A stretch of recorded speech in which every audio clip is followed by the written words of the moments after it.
সবাইকে জানাচ্ছি আমার আন্তরিক ভালোবাসা ও শুভেচ্ছা। সকলে আমার আন্তরিক ভালোবাসা শুভেচ্ছা নেবেন। হাই, আজ 17 রমজান। আমাদের এই পবিত্র মাসটি প্রায় ধীরে ধীরে শেষ হয়ে যাচ্ছে। এই মাসের তাৎপর্য তারাই একমাত্র বুঝতে পারবে যারা এই 17টি রোজা কিংবা 17টি রমজান আল্লাহ তাআলার নির্দেশ মতো পালন করেছে এবং আল্লাহকে ভয় করে যারা এই রমজান পালন করতেছে, দুরূদ পাঠ করতেছে, বেশি বেশি কালেমা পাঠ করতেছে, আল্লাহ তাআলার সন্তুষ্টির জন্য যারা প্রতিনিয়তই পরিশ্রম করে যাচ্ছে, তারাই একমাত্র বুঝতে পারতেছে যে এই মাসের কত তাৎপর্য। চোখের জল তারাই ফেলতেছে যারা আল্লাহকে ভয় করতেছে। মৃত্যু মানুষের জীবনে অবধারিত, এটা কেউ এটা খণ্ডাতে পারবে না। আপনি যত বড়ই সম্পদশালী হন, আপনি যত কিছুই হন, আপনার এই মৃত্যুর স্বাদ গ্রহণ করতেই হবে। এই মৃত্যুর স্বাদকে গ্রহণ করাকে যারা ভয় করে কিংবা আল্লাহ তাআলাকে যারা মানে, সম্মান করে, যাই বলেন, তারা এই বরকতের মাসটির জন্যই কাঁদবে। তারাই বুঝবে যে এই মাসের কী পরিমাণ তাৎপর্য। বছরে 11টি মাস আমাদের আল্লাহ তাআলা খাবারের জন্য দিয়েছে। আমরা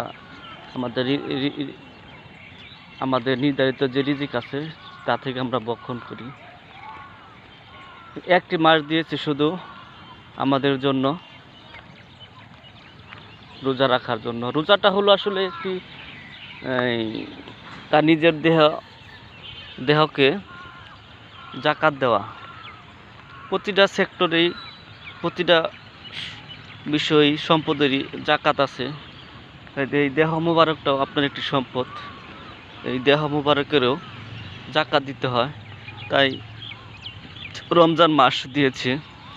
এই রমজান মাসের উছিলায় অনেক রোগ ব্যাধিও আপনার ভালো হয়ে যায়। যারা গরিব, দুস্থ, অসহায়, খেতে পারে না, তাদের কি অবস্থা, না খায় থাকার যে যন্ত্রণা কেমন লাগে, সেই অনুভবটাও আপনার রমজান মাসে মুসলমানদের কিছুটা ধারণা আসে, যারা বিত্তশালী আছে। তো থাকলেও কি হবে, আসলে এরকমভাবে আসলে এখন আর আগের মতো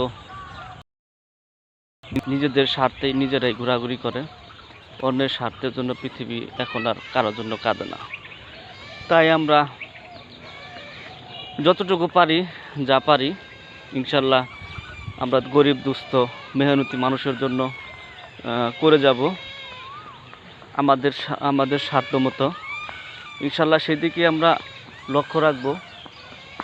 আল্লাহ তাআলা যেন আমাদেরকে সেই পরিমাণ সাহায্য সহযোগিতা করার জন্য তৌফিক দান করে এবং আমরা আল্লাহ তাআলার সন্তুষ্টি লাভের আশায় আর যে কয়টি রোজা রয়েছে সেই কয়টি রোজা আমরা সুস্থভাবে, সুন্দরভাবে পালন করব এবং আল্লাহ নৈকট্য লাভের আশায় তার দরবারে কান্নাকাটি করব, দুহাত তুলব।